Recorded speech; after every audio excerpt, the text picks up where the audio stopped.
When I came back from the client meeting, the fifth floor was empty. Our desks, computers, even the plants we'd kept alive through endless late nights, gone.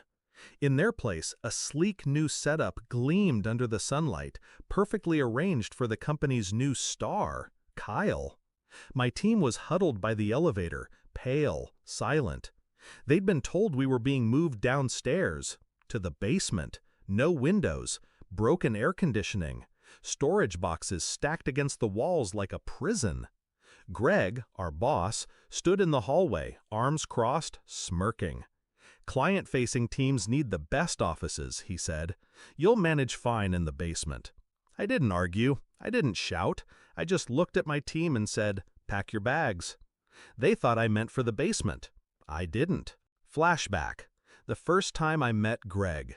He was magnetic.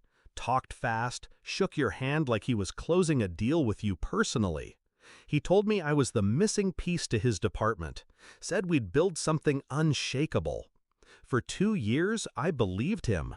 We took the smallest accounts and turned them into the department's backbone.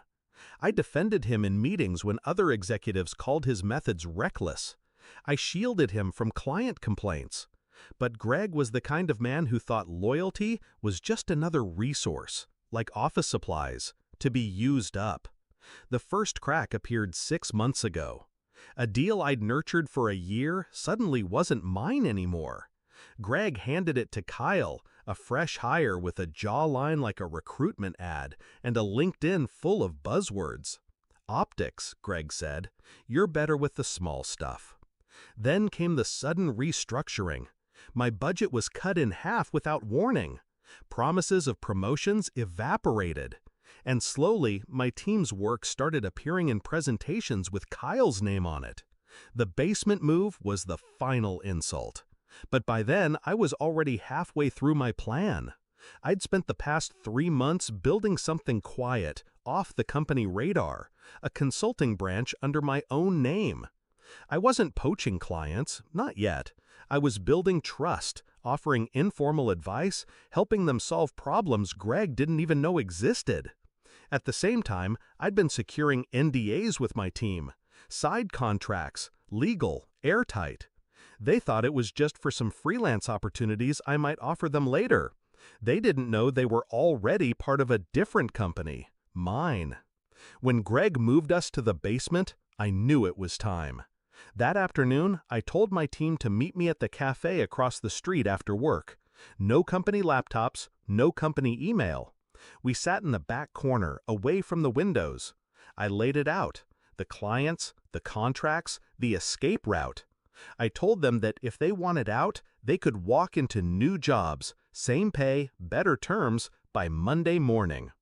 All 5 said yes without hesitation. Execution began that weekend. I filed my resignation quietly on Friday night, set to take effect Monday at 9 a.m. But I didn't send it to Greg.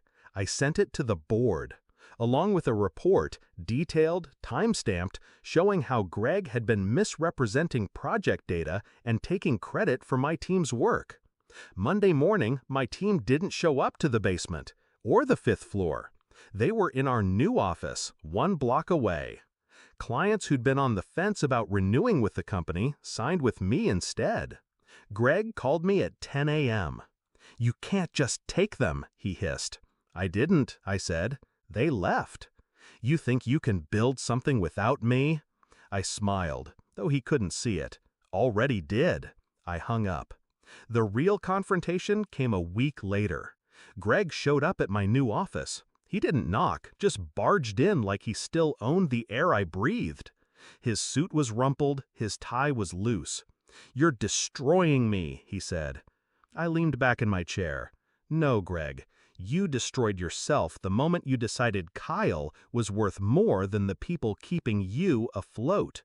His jaw tightened. He glanced around at my team, now working in sunlight, laughing, talking. He saw what I'd built, and that it was already bigger than the cramped little empire he'd stolen from me. "You'll regret this," he said. I met his eyes. "No, you will." He left without another word. Now, Our client list is growing. My team is thriving. And Greg's department? I heard they moved them to the basement last month. Kyle's gone. Took another job after his big accounts mysteriously dried up. Greg is fighting to keep his title, but the board knows the numbers. They know the truth.